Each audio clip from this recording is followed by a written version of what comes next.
ஆண்டவர் அப்படியே செய்தார், என்னை உயர்த்தினார். என் அன்புக்குரியவர்களே, கவலைப்படாதிருங்கள். அவர் நமக்கு வாக்கு கொடுத்திருக்கிறார். அவர் நமக்கு வாக்கு கொடுத்திருக்கிறார். நான் உன்னை ஐஸ்வர்யவானாக மாற்றவே தரித்திரனாக உலகில் நான் மாறினேன்.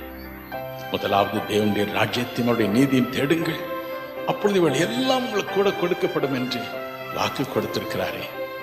நீதிமொழிகள் 28:20 உண்மையுள்ள மனுஷன் பரிபூர்ண ஆசீர்வாதங்களை பெறுவான் என்று வாக்கு கொடுத்திருக்கிறாரே. அதை இறுக பிடித்துக் கொள்வோம், அதையே சொல்வோம், அதையே ஒவ்வொரு நாளும் நாம் அறிக்கை செய்வோம். இல்லை இல்லை, என் ஆண்டவர் தரித்திரத்தை அனுப்பி இருக்கிறார். இந்த உலகத்திலே தாம் அனுபவிப்பதற்காக நான் அனுபவிக்க இல்லை, அவர் அதை அனுபவித்திருக்கிறார். ஆகவே எனக்கு உதவி செய்வார், எனக்கு உதவி செய்வார். என்னை சகல ஆசீர்வாதங்களினால் நிரப்ப